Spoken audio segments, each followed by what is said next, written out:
오늘은 2014년 9월 24일이죠.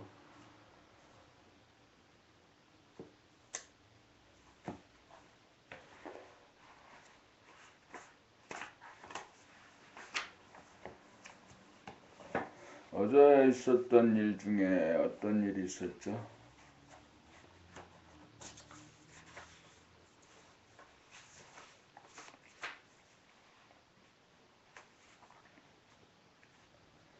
어제 했던 일 중에 전화를 이제 이런 걸 받아요. 연수원 부지를 찾는다.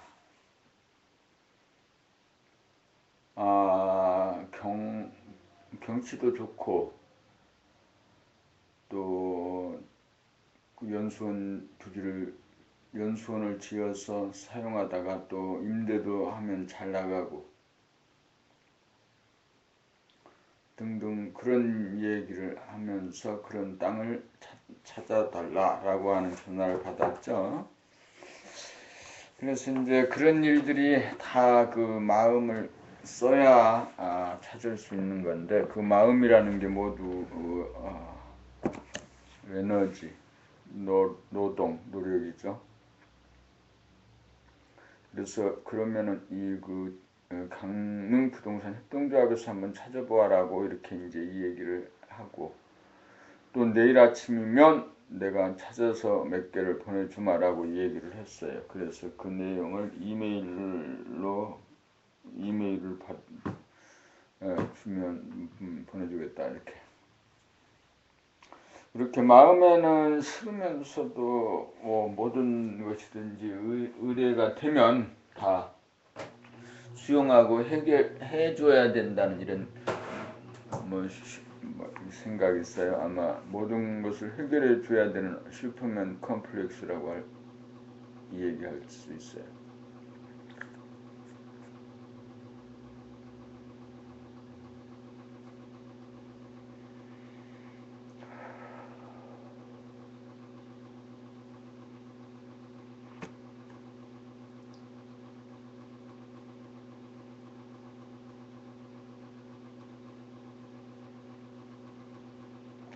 봄 24 개혁의 대상은 자기 자신이다. 자기를 돌아보며 산다는 것은 자기를 알기 위함이다. 자기를 안다는 것은 자기가 어떤 전통이나 관례나 습관이나 특정의 윤리도덕에 사로잡혀 틀에 박힌 생각이나 언어 행동을 반복하고 있는 구태의연한 인간이라는 것을 깨닫는 것이다. 그러한 생각, 관념, 사상, 도덕, 윤리관은 농경사회 때 필요에 의해 생겨나고 정착된 것이지만 오늘날과 같은 인터넷 세상, 디지털 세상에는 맞지 않는 낡은 법이므로 더 이상 우리에게 도움이 되지 않고 우리를 구속하고 강제하고 불편하고 괴롭게 만든다는 사실을 자각하여 맞지 않는 법을 과감하게 폐기 조치하고 그때그때 맞는 새로운 법을 만들어 사용하는 창조적인 인간이 되어야 한다. 그렇게 하기 위해서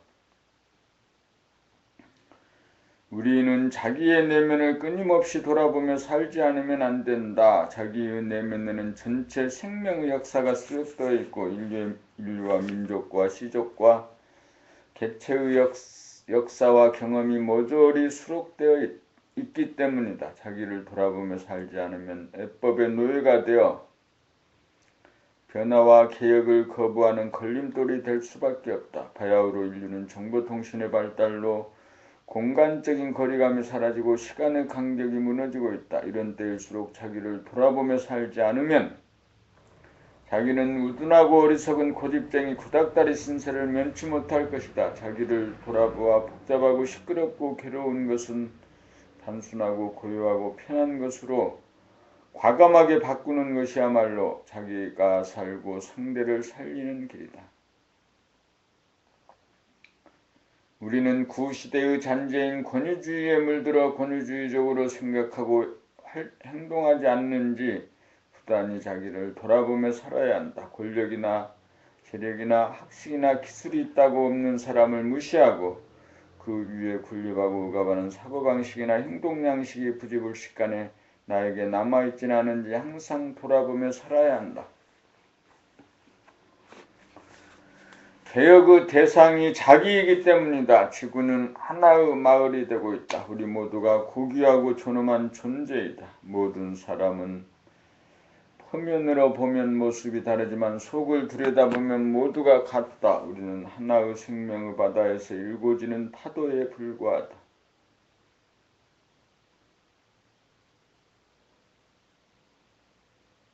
지연, 학연, 혈연이 중요한 것이 아닌 세상, 나와 내가 하나로 통하는 거듭난 사람, 열린 사람이 중요해지는 세상이 도래하고 있다. 비이원성을 깨달아 거듭나지 못한 인간은 변화와 개혁의 물결에 밀려나고 도태될 수밖에 없는 세상이 물밀듯이 오고 있다. 자기가 우주의 주인이다. 우리가 우주의 주인이다. 그러므로 자기에게 무엇이 좀 있다고 없는 자기를 무시하거나 억압하거나 군림하는 일이 혹시 없는지 항상 자기를 돌아보며 살아야 한다. 자기가 달라져야 나머지 자기도 달라진다.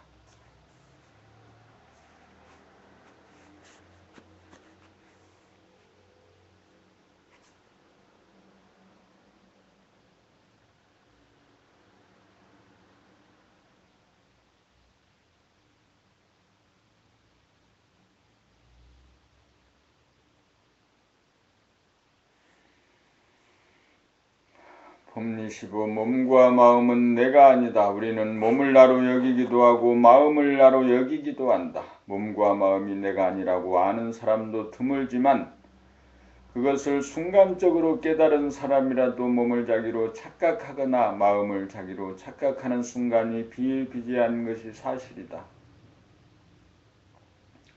하루 중 절반이라도 몸이나 마음이 자기가 아니라는 사실을 잊지 않으면 50점이다.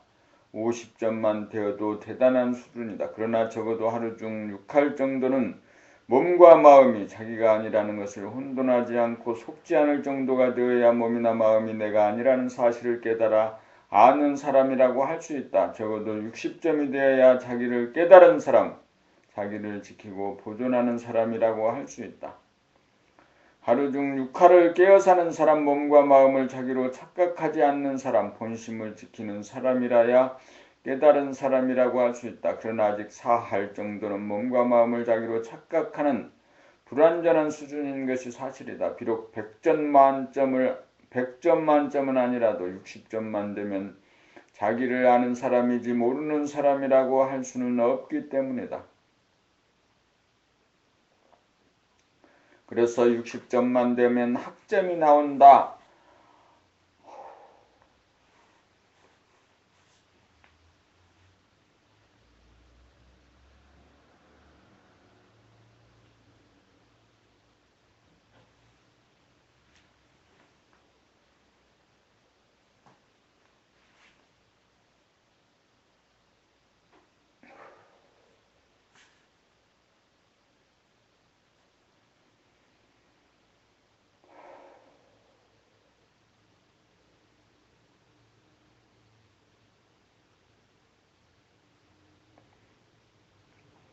60점만 되면 자기를 돌아보며 사는 사람으로서 자기를 깨달은 사람이고 중심을 잡은 사람이고 상대를 초월한 사람이고 조화로운 사람이다. 밖으로 나가는 에너지와 안으로 당기는 에너지의 균형을 잡은 사람, 안과 밖이 하나로 통한 사람이다.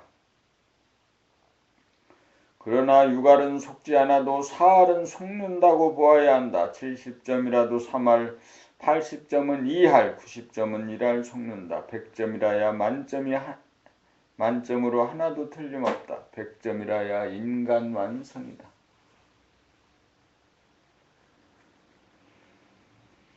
몸이 느끼는 고통을 자기의 고통으로 착각하지 않을 정도가 되어야 자기를 보존하는 사람이다. 또한 마음이 느끼는 고통을 자기로 착각하지 않아야 진실로 자기를 깨달은 사람, 자기를 보존하는 사람이라고 할 수 있다.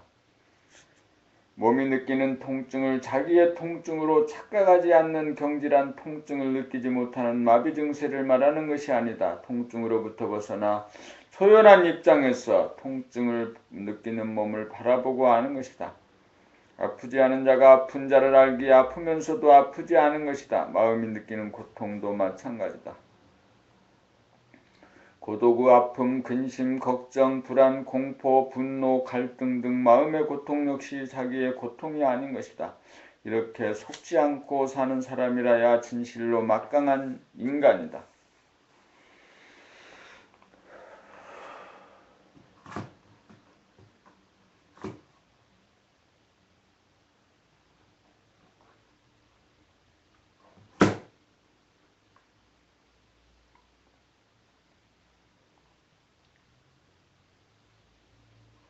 품 26. 율법 준수의 단계를 넘어서 자기가 자기를 믿지 못하여 자기를 통제하기 위해 만든 것이 율법이다. 자기를 믿지 못한다는 것은 자기가 누구인지 모른다는 말이다. 자기가 누구인지 안다고 하더라도 자기의 생각을 자기로 착각하는 의식 수준에서 하는 말이다. 진실로 자기를 깨달으면 자기는 무한하고 영원한 존재, 생각으로 형용할 수 없는 존재, 우주의 주인과 둘이 아닌 존재임을 알기에 생각을 자기로 착각하거나 생각을 따르는 일은 결코 없을 것이다.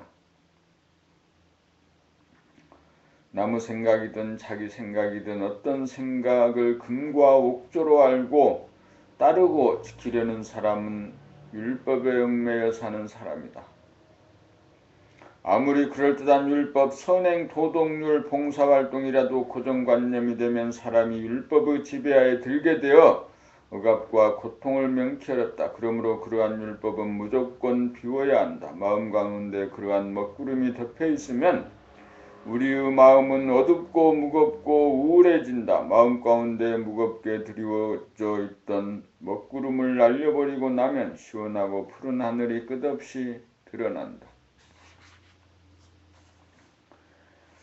자기에는 자기를 구속하는 어떠한 생각의 뭉치나 행동의 기준 같은 것이 하나도 없기에 조금도 걸림이 없다. 그때그때 형편에 따라 할 수도 있고 하지 않을 수도 있다. 거기에는 잘했다는 생각도 없고 못했다는 생각도 없다. 새삼스레 보람을 느낄 일도 없고 후회할 일도 없다. 왜냐하면 마음을 비워 모든 율법의 지배를 받지 않기 때문이다. 율법을 모조리 비운 마음은 하늘의 마음이기에 그 무엇의 명령을 받지 않는다. 자기를 돌아보며 살다 보면 자기가 율법으로부터 무척이나 시달려 왔다는 것을 알게 되어 저절로 마음이 비워진다. 자기를 목졸이던 율법을 폐기조치 하고 나면 더 이상 남에게 율법을 주장하거나 강요하지 않을 정도로 사람이 달라진다.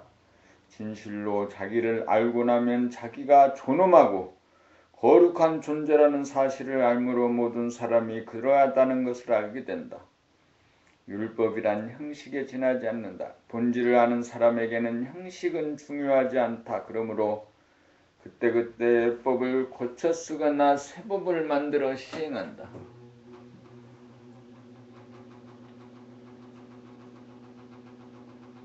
그때그때 예법을 고쳐 쓰거나 새 법을 만들어 사용한다. 자기도 살고 상대도 살고 우리 모두 잘 살기 위함이다. 수행법도 마찬가지다.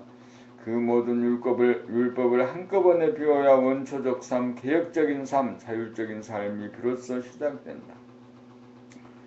자기를 깨달아 믿게 된 사람은 자기가 밝은지 어두운지 유능한지 무능한지 옳은지 그른지 일체의 생각을 굴리지 않는다. 그러므로 천지 만물을 굴린다.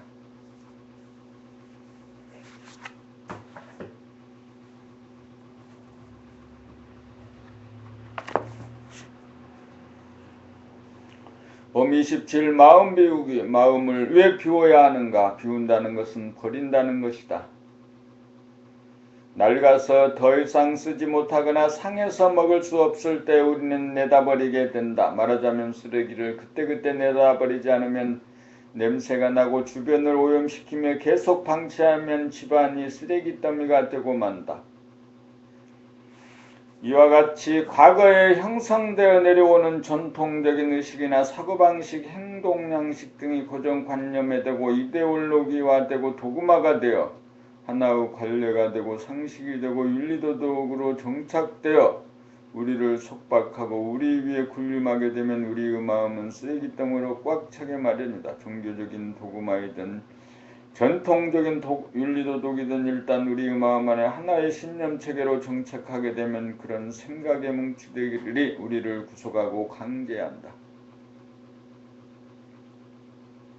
그러므로 어떤 결론이나 신념체계를 신봉하는 어떤 고정관념도 눈에 띄는 즉시 버리지 않으면 마음은 부패할 수밖에 없다. 우리의 마음이 무엇인가에 조건부여된다는 것은 마음의 신선도가 떨어져 간다는 말도 된다. 그런 고정관념이 많을수록 고루한 사람이고 복잡한 사람이고 갈등을 많이 느끼는 사람이고 자기와 주변을 오염시키는 사람이다.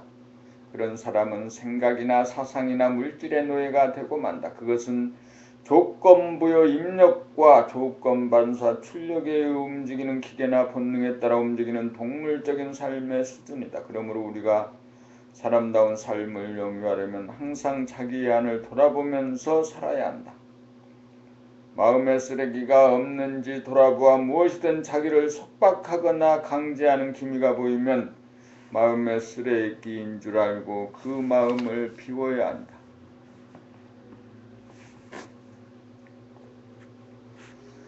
그 어떤 학문적인 결론이나 종교적인 신념이나 주의 주장이 자기의 마음을 점령하고 자기에게 영향력을 행사한다면 무조건 마음을 비워야 한다.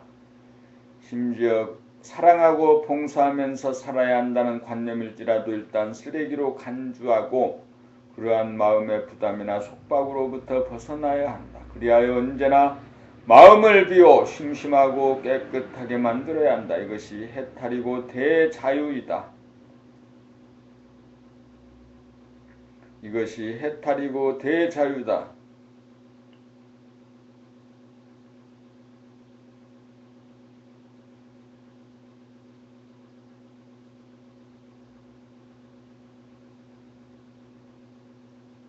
이 일은 어느 누가 대신해주지 못한다. 예수도 석가도 대신해주지 못한다. 오로지 자기가 자기를 돌아보아 몸소 마음의 쓰레기를 버리는 수밖에는 없다. 그것이 마음 비우기다.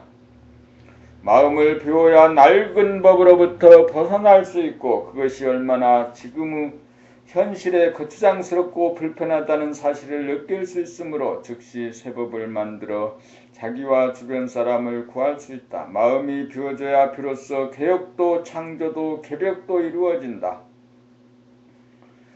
봄 28 나를 찾아가는 여행. 나를 찾아가는 여행은 밖으로 가는 길이 아니라 안으로 가는 길이다. 먹고 사는 데만 정신을 팔고 살던 과거의 삶의 방식을 근본적으로 바꾸는 삶의 길이다. 눈을 감고 아무것도 하지 않고 나를 찾아 내면만 바라보자는 것이 아니다. 먹고 살기 위해 생각하고 말하고 뛰어다니는 모습을 바라보고 알면서 살자는 것이다. 사물에 한눈을 팔고 사는 바람에 잃어버린 본연의 나를 되찾자는 것이다. 나를 잃어버렸다고는 하지만 내가 어디로 사라진 것은 아니다.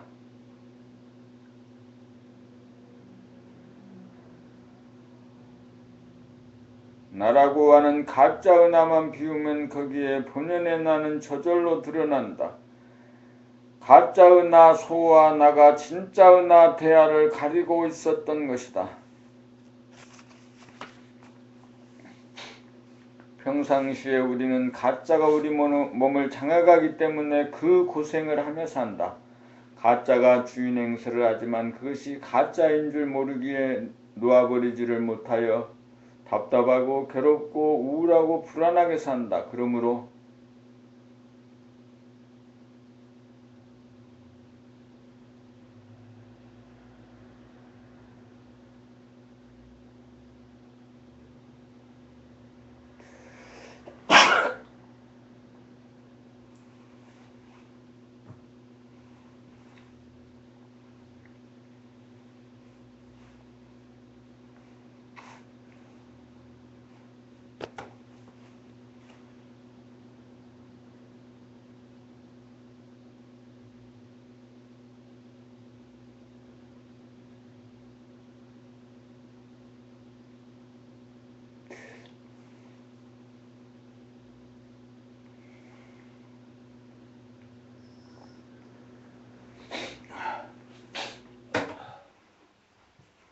아주 작은 공기에도 민감한 것, 우리 몸,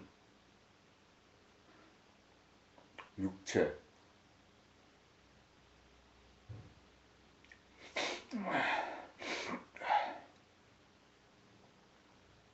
스마트폰으로 모든 것이 모여지고 스마트폰이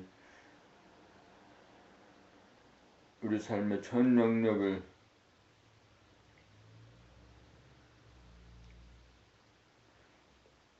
관할하게 됐어요. 그래서 스마트폰을 손에서 놓지 못하고 살고, 우리 바디, 이 몸이라는 거, 이 몸을 스마트하게 관리하는 것도 관리해야 되는 거죠. 제트기가 나오려고 그러고 바람, 공기,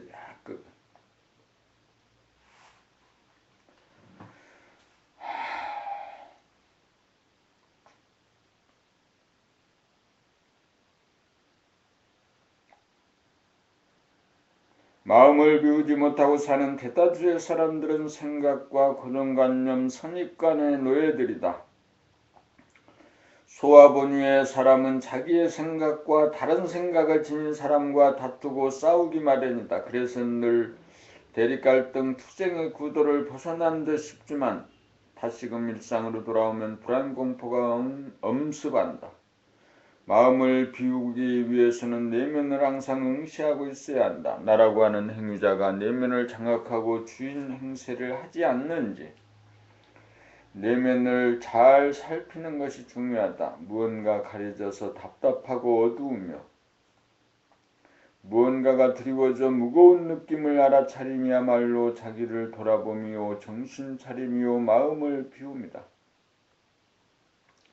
자기라고 하는 행자를 발견하는 즉시 놓아버리면 활력이 샘솟고 지성과 감성이 최고조에 달하게 된다.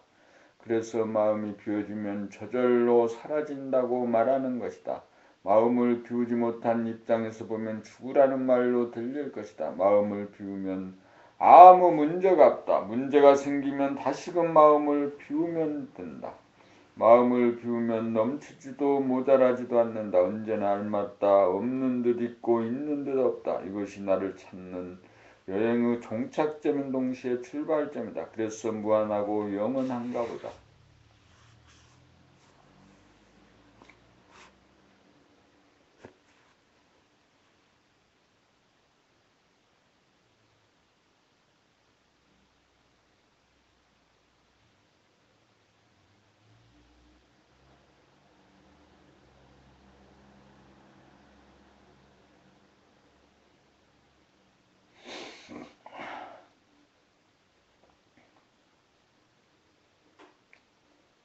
법리 19. 잘 산다는 것은 어떤 것입니까? 가장 오래된 물음이면서 아주 새로운 물음이기도 하네요.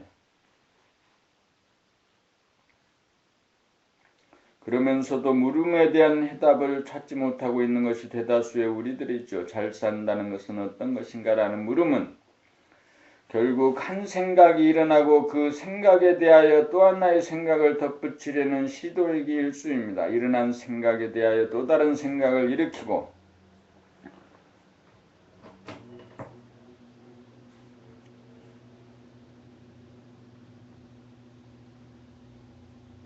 덧붙이려는 시도이기 일쑤입니다.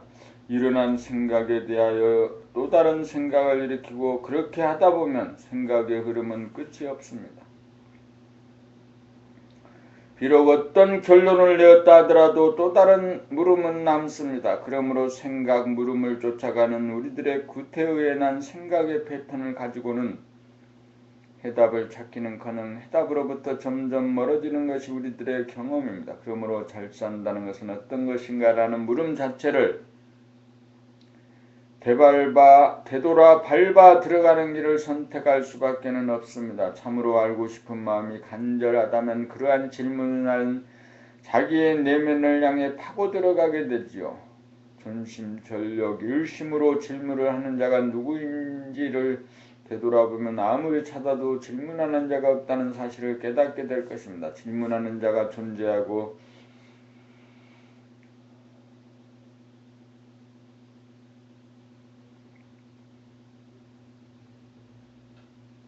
그래서 질문이 나왔다고 생각했는데 엉뚱하게도 질문하는 자가 없는 것입니다. 질문하는 자가 없으므로 질문도 사라집니다. 마음이 비워진 것이죠. 가짜의 나, 그림자로서의 나, 소아로서의 나가 사라진 자리에 진짜의 나, 빛으로서의 나, 대화로서의 나가 거기에 있는 것이죠. 이 대화는 한 생각이 일어나기 이전, 우주가 생기기 이전, 생명이 존재하기 이전입니다.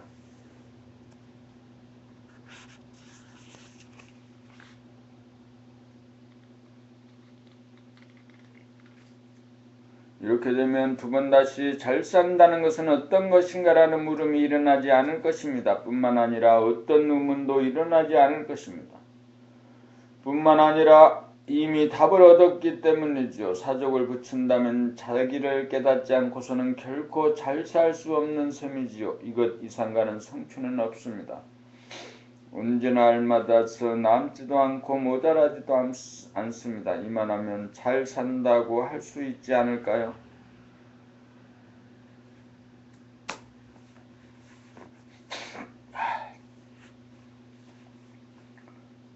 봄 30 단박 깨달아 주인 노릇 제대로 하며 살자.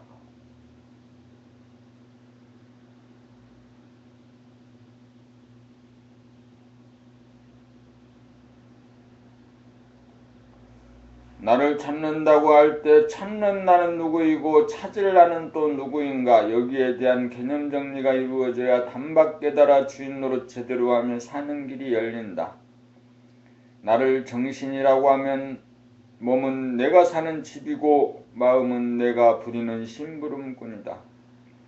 그런데 주인인 내가 한눈을 자주 팔아 자주 집을 비우는 사이에 심부름꾼 하던 녀석이 구태타를 일으켜 안방을 차지하고 주인을 행랑채로 몰아내고 하인을 만들어버렸다. 그리하여 집도 빼앗기고 하인의 하인으로 전락하고 말았다. 주인이 하인이 되고 하인이 주인이 된 것이다. 이른바 주객이 전도된 것이다.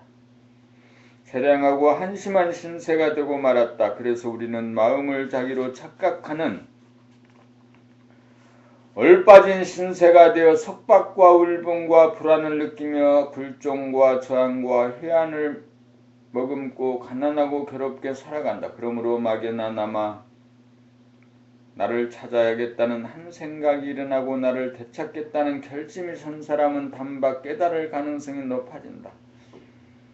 찾는 나를 마음의 하인이라고 하면 찾을 나는 몸과 마음의 주인인 정신이다. 그러므로 나를 찾아야겠다는 결심이 선 사람은 찾는 나가 바로 찾을 나라는 것을 단박 깨달을 수 있다. 이미 찾겠다고 나선 그 나가 바로 찾을 나이기 때문이다. 이미 정신이 든 것이다. 나를 찾았으니 그 이후에는 항상 정신을 차려 몸과 마음의 주인 노릇하며 살면 된다. 그것이 나를 찾아가는 여행길이다. 주인 노릇이란 내가 사는 집, 몸을 잘 관리하고 내가 사용하는 도구, 마음을 잘 사용하고 정비하는 일이다. 몸과 마음의 주인인 동시에 천지만물과 허공 법계의 주인 노릇 제대로 하기 위해 우리는 나를 찾아가는 여행을 한다.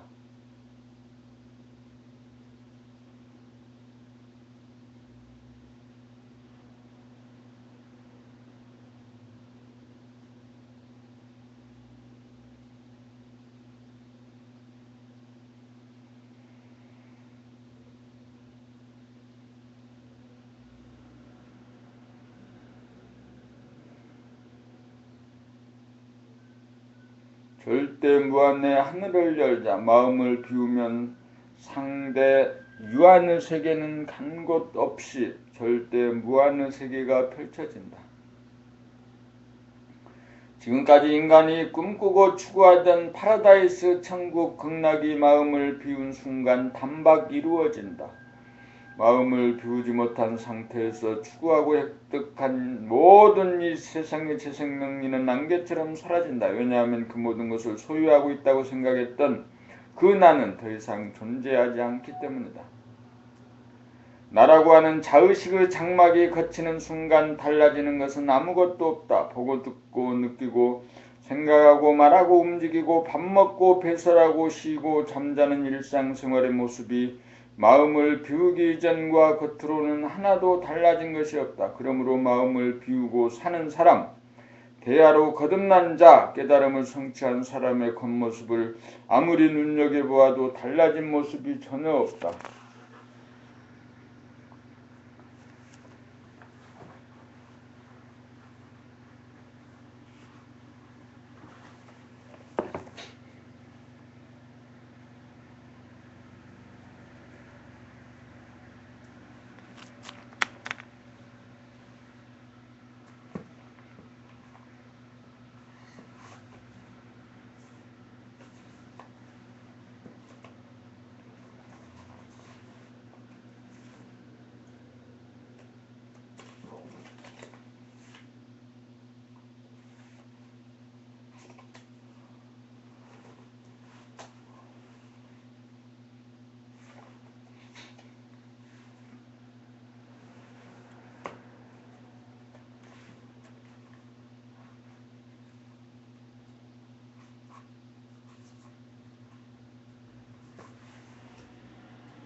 겉으로는 눈으로 사물을 보고 귀로 소리를 듣고 머리로 생각하고 가슴으로 느끼며 사는 것이 마음을 비우지 못한 사람과 조금도 다르지 않다.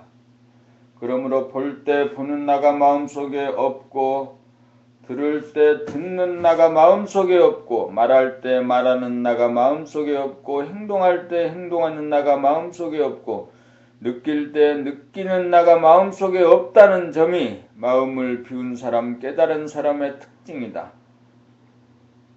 그러므로 마음을 비우려면 천만 가지 기억이나 떠오르는 생각들이나 느낌들을 비우려고 할 것이 아니라 그 모든 것들의 뿌리에 해당하는 나만 비우면 된다. 생각하는 나, 말하는 나, 행동하는 나만 비우면 나의 뜻이 아니라 하늘의 뜻대로 된다. 나라고 하는 귀신이 사라져야 하늘이 열린다. 나라고 하는 귀신이 마음을 차지하고 몸을 부리고 있는 이상 마음은 비워지지 않는다. 나라고 하는 귀신을 쫓아내는 것이 결국 마음을 비웁니다. 마음을 비우고 나면 상대 유한의 세계는 절대 무한의 세계가 된다. 보는 나와 보이는 나, 찾는 나와 찾을 나라고 하는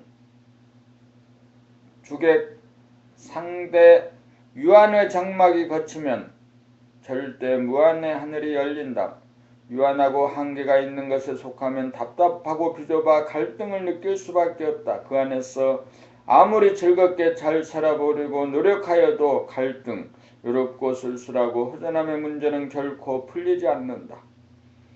유한하고 한계가 있는 것은 갈등과 속박이다. 그러므로 사람은 반드시 절대무한의 하늘을 열기 위해 노력해야 한다. 마음을 비우고 살지 않으면 상대 유한의 어두운 동굴 속에 갇혀 사는 삶을 청산하지 못한다. 대립, 갈등, 투쟁의 구도는 반복될 수밖에 없다. 그렇게 살면 행복과 평안은 그림 속의 떡일 뿐이다. 그러므로 내 속에서 나라고 하는 행위자를 비워 절대 무한의 하늘을 열어야 한다. 하늘은 무한하고 영원하다. 더 이상 심심하고 쓸쓸하고 허전하지 않다. 더 이상 바랄 것이 없다. 봄 30이 정신을 차리고 살자. 정신이란 무엇을 말하는가? 정신은 고요하고 투명하며 광대무량한 본연의 나이다.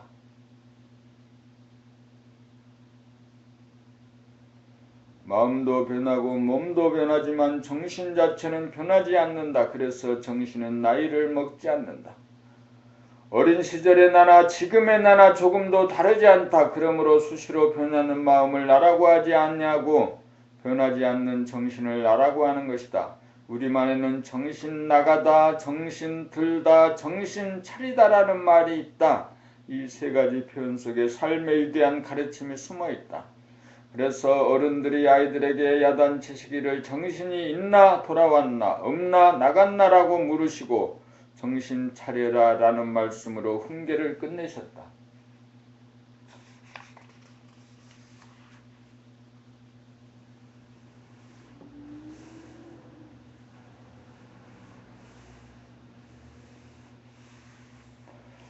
정신이 나갔는지 들었는지를 알려면 항상 정신을 차리고 살아야 한다. 정신을 차리고 산다는 것은 몸과 마음의 주인 노릇 제대로 하며 산다는 것이다. 주인은 항상 자기의 몸과 마음을 잘 보고 살핀다. 안을 들여다보아 무심의 상태인지 유심의 상태인지를 알아차려야 한다. 유심의 상태에서 마음이 산란하여 안정을 이루면 정신이 나가게 되고 무심의 상태라도 혼침이 있으면 정신이 나가기는 마찬가지다. 정신이 나갔다는 것을 알아차리는 순간이 바로 정신이 드는 순간이다. 그렇다면 마음이 산란해진 까닭은 어디에 있는가? 마음 생각이 둘로 분열하여 갈등을 일으켰기 때문이다. 그렇다면 정신이 희미하고 어두워진 까닭은 무엇일까? 마음 생각이 정신의 광명을 가로막았기 때문에 희미하고 어두워진 것이다.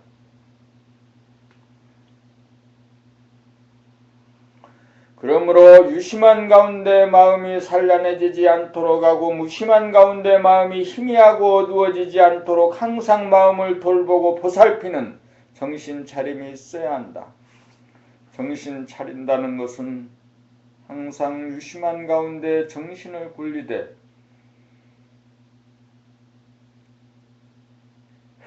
산란하고 위태로워지기 이전에 그 모든 생각들을 한꺼번에 놓아 무심으로 돌아가는 것이다.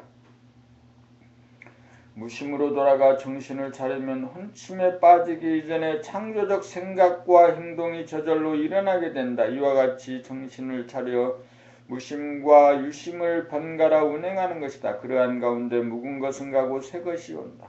그러한 가운데 들고 남 오고 감이 끝이 없다. 사람이 할 일은 오직하나 정신 차리고 사는 한 가지 큰 일이 있을 뿐이다. 그렇게 하면 모든 것은 저절로 된다.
봄 33 정신의 혁명. 우리는 만물의 영장이다. 우리는 온전한 정신으로서 마음과 몸의 주인이다. 그런데 실제로는 마음 생각이나 몸 물질이 우리의 뜻대로 따라주지 않는다.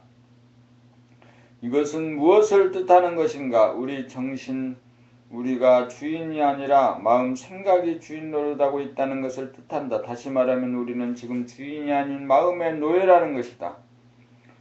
우리가 주인이라면 우리의 심부름꾼에 해당하는 마음 생각이 주인의 명령을 잘 따라야 한다. 잘 따르기는커녕 오히려 마음에 끌려다니는 현실이다. 왜냐하면 우리가 한눈을 팔아서 정신이 나간 사이에 우리의 심부름꾼에 지나지 않던 마음이란 놈이 주인 자리를 차지하고 계속 우리로 하여금 들어오지 못하도록 하고 있기 때문이다. 게다가 마음은 주인을 내쫓은 것으로 그치지 않고 주인을 노예로 만들어버렸다. 그리하여 우리는 노예 아닌 노예 신세가 되고 말았다. 그러므로 인간 세상은 마음이란 놈이 이룩한 노예들의 세상이 되고 말았다. 아무리 과학기술이 발달하고 지식과 정보 사회라고 자랑하여도 이 세상은 어디까지나 가짜가 만든 가짜 세상이다.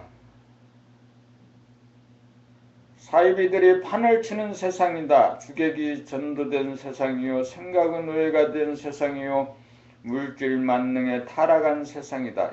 인간 세상은 거대한 하나의 감옥이 되었고 인간은 감옥에 갇힌 죄수가 되고 말았다. 인간은 체제, 제도, 법률, 윤리도덕, 종교, 교육이라는 이름의 족쇄에 꽁꽁 묶여 산다. 심지어 오락, 스포츠, 봉사활동, 명상, 마음수련이라는 명분으로 정신 차릴 틈조차 주지 않는다. 이것은 어느 누구의 잘못이 아니다. 잘못이 있다면 우리 모두의 잘못이다. 그렇다면 어떻게 해야 주인으로 복귀할 수 있는가?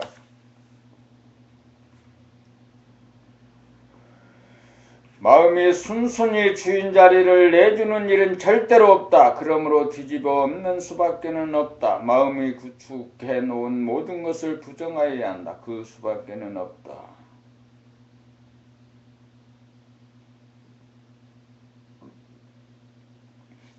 우리를 속이고 속박하는 모든 것들, 그들의 조직과 권위에 복종하고 그들의 가르침에 순종해서는 안 된다. 모든 것을 거부하고 철저하게 부정하여야 한다. 대부정이야말로 정신의 혁명이다. 혁명이 성공하여야 자유인이 탄생한다. 자유인이 사는 세상은 더 이상 가짜가 판을 치는 세상이 아니다. 세상은 일순간 진실하고 아름답고 착한 세상으로 변한다. 대부정이 대긍정으로 변한다. 이렇게 되어야 정신혁명이 성공한 것이다. 이렇게 되어야 법 없이 사는 사람이다. 정신혁명이 이루어져야 사이비 세상이 사라진다. 다시금 노예가 되지 않으려면, 자유를 수호하려면 잠시라도 한눈을 팔아서는 안 된다. 항상 정신을 차리고 살아야 한다. 봄 34 개념정리. 우리는 생각이라고 하는 가짜의 나를 진짜의 나인 줄 착각하며 살고 있다. 그 까닭은 우리가 스스로를 별것 아니라고 무시하고 별것을 찾아 밖으로 한눈을 자주 팔았기 때문이다. 별것, 제 생명리를 찾기 위해 한 생각을 내어 그 한 생각을 이어가다 보니 우리는 꼬리에 꼬리를 무는 생각을 나로 착각하게 되었다. 생각이 전면에 나타나고 우리는 뒤로 물러앉게 되었다. 생각이 우리의 주인이 되고 우리는 생각의 노예가 되었다. 소탐대실하는 바람에 주객이 전도되었다. 생각에 막혀 우리는 밖으로는 비추면서도 안으로는 비출 줄 모르게 되었다. 생각이라고 하는 가짜 은하가 이끄는 삶은 늘 나를 보는 나와 보이는 나 둘로 분열시켜놓고 서로 간에 경쟁을 유도하고 대립갈등, 투쟁을 유발하도록 만든다. 그렇게 하지 않으면 가짜는 사라질 운명에 봉착하기 때문이다. 가짜가 주도하는 삶은 아무리 먹어도 춥고 배고프고 허전하고 공허하다. 하나 은하가 둘로 분열된 상태이므로 언제나 괴롭고 외롭고 슬프며 나머지 반쪽에 대한 아련한 그리움이 남는다. 물질 생각의 노예가 된 삶은 사이비 세상이다.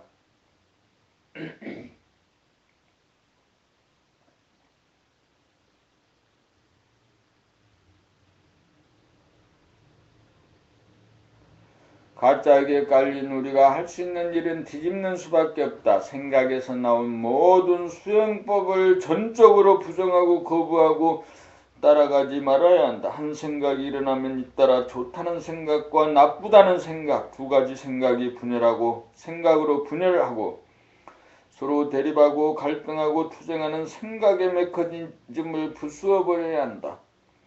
생각이 분열하고 대립 갈등 투쟁하는 모습을 돌아보면 우리가 생각의 노예 상태에서 이미 벗어난 것이며 생각이 끊어졌다는 것은 생각의 메커니즘을 이미 부순 것이다.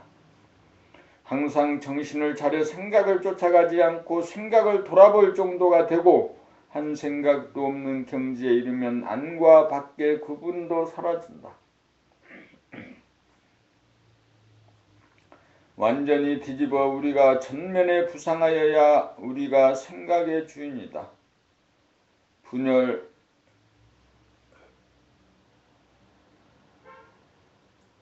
사라져 통일이 되면 통일이라는 말도 필요 없다. 가짜가 물러가고 진짜가 드러나면 온통 진짜밖에 없다. 항상 생각을 놓치지 않는 늘봄이라야 안심인명이다.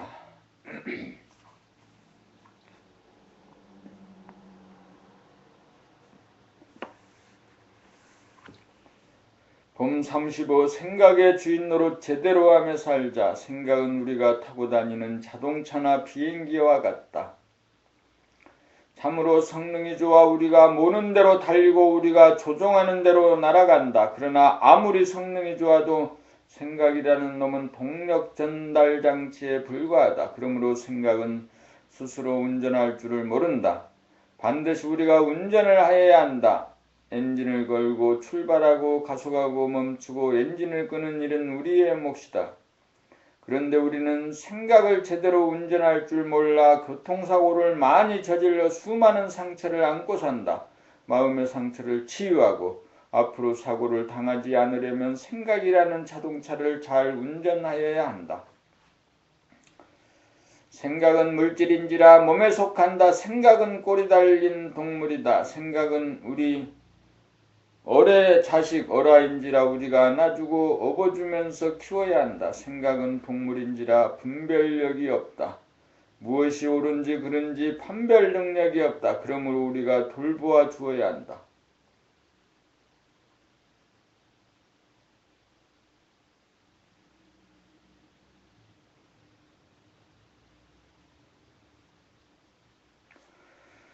우리가 생각의 주인이기 때문이다. 그러나 우리는 지금까지 제대로 생각의 주인 노릇을 못하고 있다. 주인 노릇이 아니라 오히려 생각에 끌려다니는 생각의 노예다. 사상의 노예, 물질의 노예다. 노예에게는 자유가 없다. 구속과 속박, 저항, 분노, 절망, 두려움이라고 하는 먹구름이 우리들 본연의 정신의 광명을 차단하고 있다.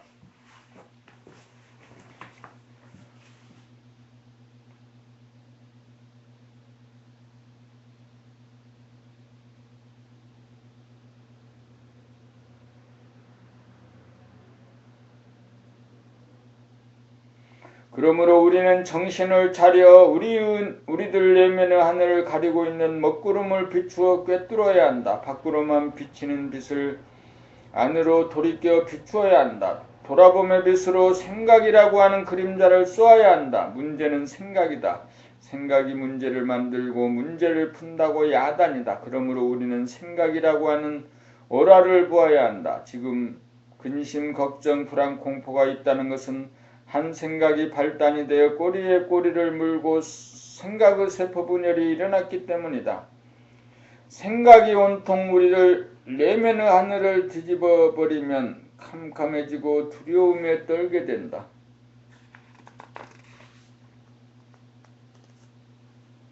잠깐만 한눈을 팔면 금방 생각은 말썽을 피운다. 생각은 달릴 줄만 알지 방향 감각도 없고 제동 능력도 없다. 그러므로 우리가 생각의 주인 노릇을 제대로 해주어야 한다. 주인이 집을 자주 비우면 집안은 엉망이 된다. 늘봄이라야 생각의 온전한 주인이다. 늘봄이면 생각이 말썽을 피우지 못한다. 문제가 생겼다는 것은 그 순간 생각의 분열을 바라보고 파악하고 다스리지 못하였기 때문이다. 근심, 걱정, 불안, 공포가 엄습하였다는 것은 그 순간 주인 노릇을 제대로 하지 못하였기 때문이다.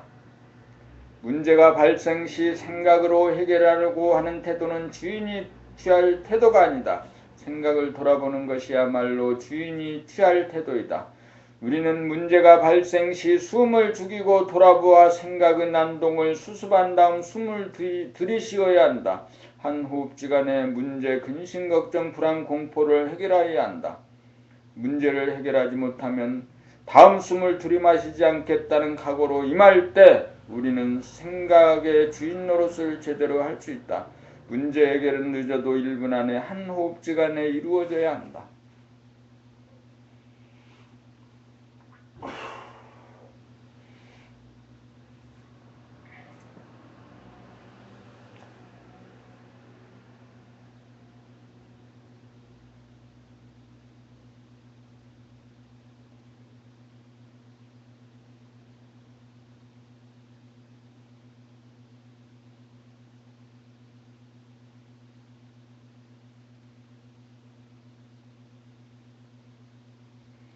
돔 36 대자유인 진정한 속박은 내면의 속박이다. 외부의 속박은 내면의 자유를 얻은 사람에게는 문제가 되지 않는다. 내면의 자유를 누릴 줄 아는 사람은 비록 몸이 감옥에 있어도 문제가 되지 않는다. 몸이 감옥에 있다고 괴로운 것이 아니고 마음 생각이 괴롭기 때문이다.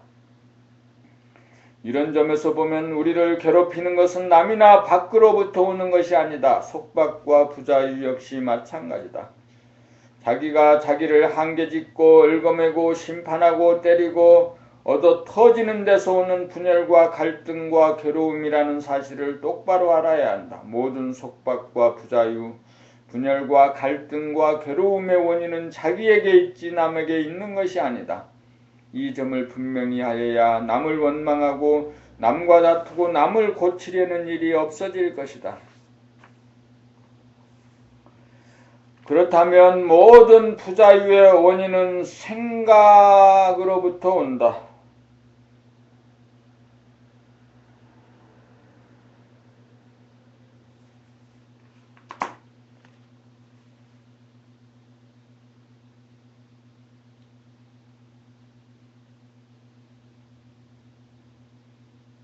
생각이 속박이고 부자유의 원인이라는 것이다.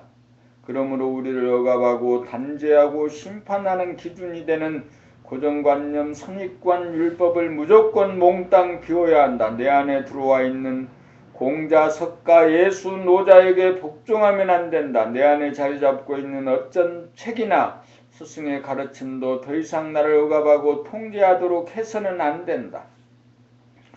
부모나 교사나 상관이나 선배도 마찬가지다. 내 안에 들어와 영향력을 행사하려고 하는 모든 것, 생각, 고정관념, 수행법, 명상법들을 추방하여야 한다. 우리 안에 들어와 자리 잡고 있는 모든 조건부여를 싹 쓸어내어야 한다. 모든 조건부여를 거부하고 지워버리고 놓아버려야 조건반사가 일어나지 않는다. 조건반사를 통해 생각은 우리를 터지고 갈라지도록 만들므로 우리를 아프게 하고 병신을 만든다. 그러므로 우리는 모든 생각을 놓아야 한다. 생각이란 낡은 법이다. 지나간 과거에 맞는 법이기 때문이다. 그러므로 우리는 좋은 생각, 나쁜 생각 할 것 없이 무조건 놓아야 한다. 생각을 따라가고 복종하게 되면 생각의 노예를 면치 못한다. 생각을 돌아보다가 보면 바라보게 되고 바라보다가 보면 파악하게 되고 파악이 되면 놓게 되고 놓아져야 생각을 다스리는 생각의 주인이라고 할 만하다. 생각을 놓아버리기 위해서는 떠오른 생각을 즉시 돌아보아야 한다. 항상 정신을 차리고 있어야 한다. 생각을 돌아보고 파악하고 놓아버리는 그 짧은 순간에 우리는 자유인이 된다.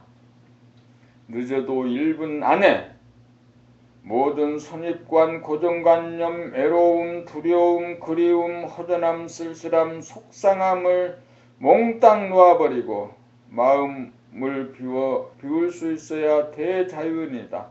대자유인이라야 진실로 우주 창조에 동참한다.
돔 37 모든 것은 내 손안에 있소이다. 모든 것으로부터 벗어나야 모든 것이 내 손안에 들어온다. 첫째, 육체로부터 벗어나야 한다. 육체를 자기로 한정하는 마음, 에고, 생각을 놓아버려야 육체를 초월한다.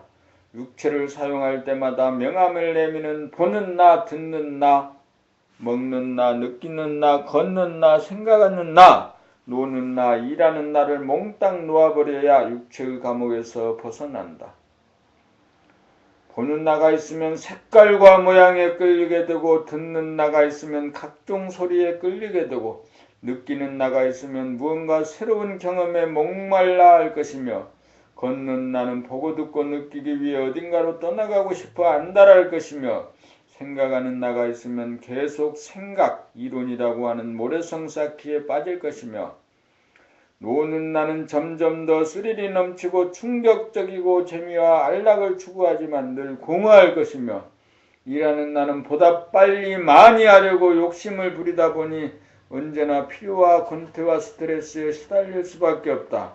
육체의 감옥에 갇혀있는 이상 우리는 늘 부자유하고 춥고 배고플 수밖에 없다. 그러므로 우리는 육체의 감옥으로부터 벗어나야 한다.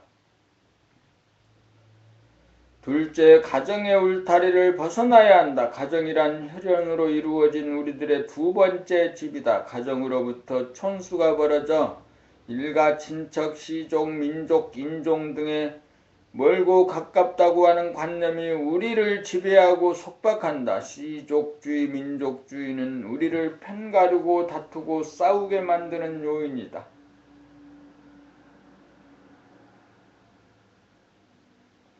그러므로 우리는 시야를 넓혀 자기 가족만이 아니라 우리 모두가 지구라는 집의 가족이라는 의식에 도달해야 한다. 그렇게 되면 촌수를 따지지 않고 그 사람이 어떤 사람이냐를 보게 될 것이다.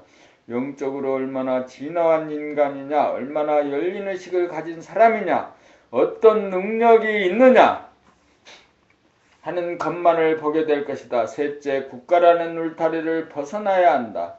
국가는 지연이나 혈연으로 이루어진 우리들의 세 번째 집이다. 국가는 사상과 이데올로기에 따라 체제, 제도, 법률이라고 하는 틀이 형성된 것이고 우리는 그 국가에 속되고 지배를 받는 국민이 된다.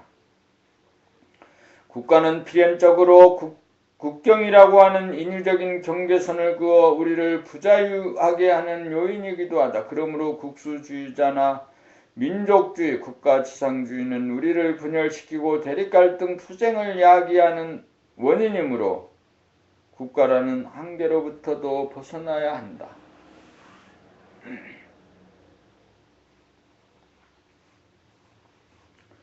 넷째, 우리는 지구라고 하는 네 번째 집에서도 벗어나야 한다. 지구인과 외계인을 구분하는 선입관 고정관념의 틀을 깨지 않으면 우리는 우주전쟁이라고 하는 비극을 치르지 않을 수 없을 것이다. 지구는 어디까지나 태양계의 이론으로서 광활한 우주에 속하는 하나의 점일 뿐이라는 사실을 잊어서는 안 된다. 다섯째, 우리가 속한 우주라는 마지막 집마저 초월하지 않으면 안 된다. 우주가 아무리 광활하여도 그것이 현상인 이상 한계가 있고 유한하고 꺼졌다 나타났다 하는 신기루와 같은 것이다. 그것은 참으로 존재하는 것이 아니다. 그것은 한결같은 것이 아니므로 우주라는 집에서도 벗어나야 한다. 이 다섯 겹의 허물을 벗어야 참이 드러난다. 우리는 우주가 있기 이전부터 존재하는 우주의 주인이라는 것을 드디어 알게 된다. 다섯 채의 집이 우리 모두의 소유이다. 낡은 것을 놓아버리면 우리는 끝없이 우주 창조에 심혈을 기울이고 있는 것이다. 낡은 것을 놓아버리면서 우리는 끝없이 우주 창조에 심혈을 기울이고 있는 중이다.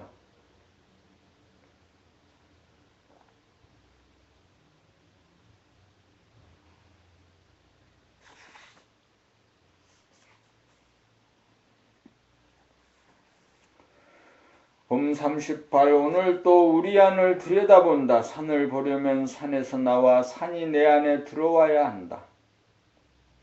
일단 내 안에 산이 들어오면 산은 내 밖에 있는 것이 아니다. 산이 내 안에 있으므로 한눈 팔 일이 없다. 산을 보려면 내 안을 들여다보기만 하면 된다.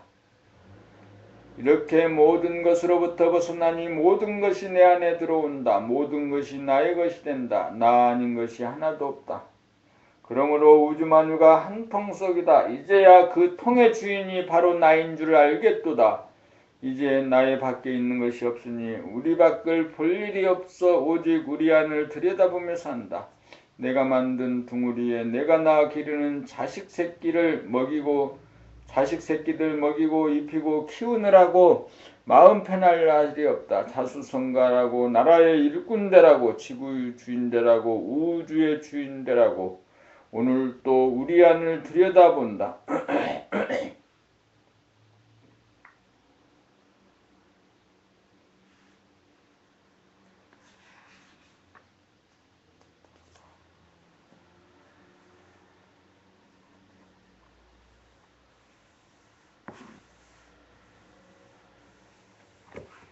이제 범 39 이제 자기의 안을 들여다볼 때가 왔다. 지금까지는 먹고 살려고 살다 보니 관심과 에너지가 온통 밖으로 쏠려 자기의 안을 들여다볼 여유가 없었다. 단세포를 거쳐 벌레 물고기 길짐승 날짐승 거쳐 사람이 되었으나 아직도 목구멍이 포도청이라 굶어 죽을까봐 살아남으려고 하다 보니 여전히 밖으로만 관심이 간다. 게다가 지는 고양이가 두렵고 고양이는 개가 두렵고 개는 호랑이가 두렵고 호랑이는 사람이 두려워 잠시라도 감히 자기의 안을 엿보지 못하였다. 이제 사람으로 태어났으니 이미 동물의 단계를 거쳐 만물에 영장되었으니 짐승이나 귀신이나 두려울 것이 없다. 이때 춘삼월 호시절이 왔다. 이제 자기의 안을 들여다볼 때가 왔다. 자기의 안을 들여다보고 깨달을 때가 되었다. 이제 진짜 명상을 할 때 되었다. 명상을 하면 자기의 안을 들여다보면 자기를 괴롭히는 것이 자기임을 깨닫게 된다. 자기가 자기를 욕하고 때리고 자기가 자기를 나누고 자르고 자기가 자기를 가두고 속박하고 자기가 자기를 업신여기고 있다는 사실을 확실하게 깨닫게 된다. 그래서 아프고 그래서 억울하고 그래서 답답하고 그래서 외로움 그리움이 되었던 것이다. 명상을 하면 이런 것을 깨닫게 되어 이런 짓을 그만두게 된다. 그 모든 자해적이고 가해적인 것 그만두니 그 모든 쓸데없는 생각 어리석은 생각 그만두지 마음이 절로 비워진다. 이제 안개구름 거치니 끝없는 하늘에 태양이 빛난다. 이제야 사람다운 사람이 되었다. 명상을 통해 비로소 사람다운 사람이 되었다. 우주의 주인 되었다. 내 안에 존속되었던 분단이 종식되었으니 비로소 싸움이 그쳤다. 통일이 되었다. 평화가 왔다. 나에게 이루어졌으므로 너에게 이루어질 것이고 한반도에 이루어질 것이고 세계에 이루어질 것이고 우주에 이루어질 것이다. 우리 다 같이 명상을 합시다.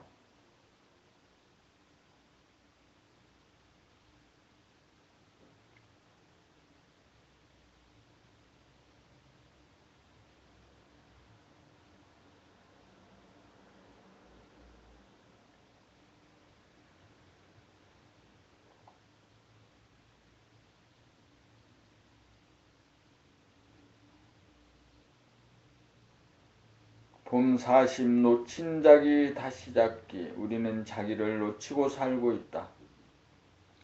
그래서 자기가 누구인지 모르게 되었다. 놓친 자기를 되찾으려면 자기가 지금 놓치고 있음을 깨달으면 된다. 그 순간이 바로잡는 순간이다.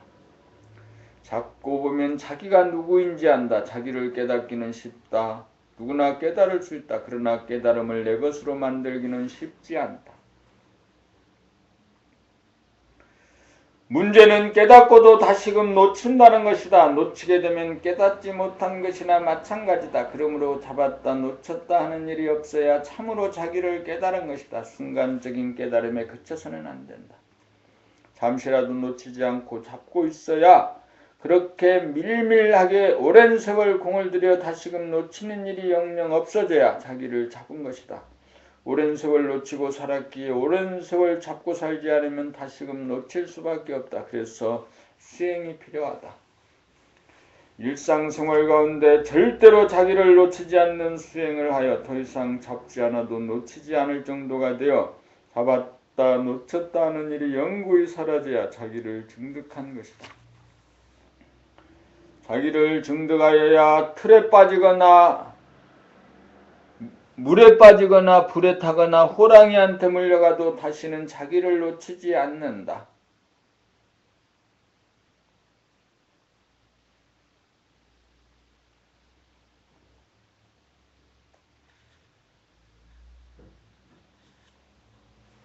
봄 40일 떠돌이별이 자리를 잡으면 북박이별이 된다.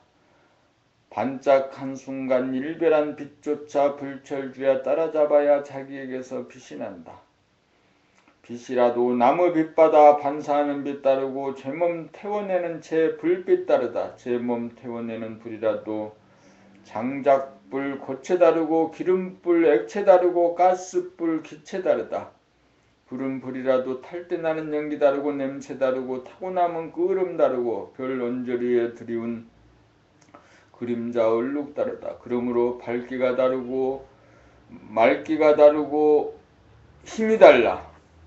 다 같은 북박이별이라도 같지가 않다. 적어도 자수성간 북박이별이라야 떠돌이 별들을 거느릴 수 있고 제젖을 먹여 또 하나의 태양으로 키워낼 수 있을 따름이다.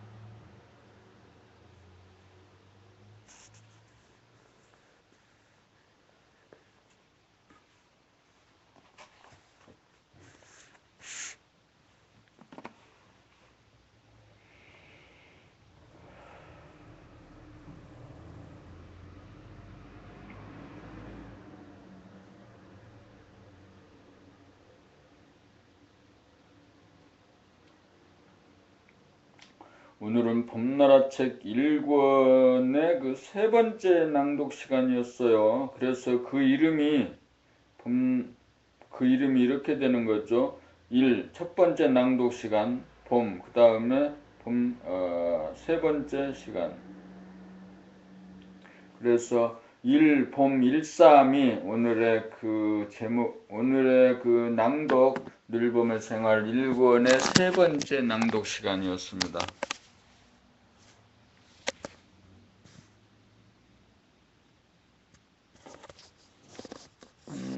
어떻게 되나? 이렇게 되나? 카메라가 그거라구나.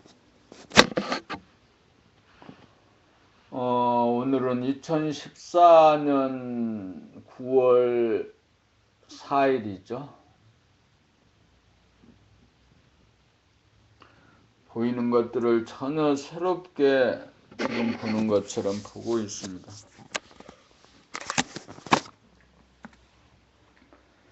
자기를 안다는 것, 자기의 표정을 알고, 자기의 몸 동작을 알고,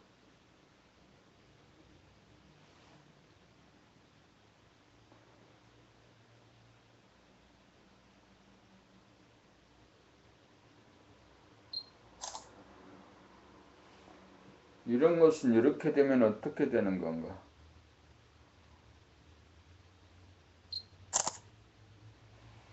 그 자기 표정이 찡그리거나 인상을 쓰거나 미소 웃거나 그런 하여튼 오늘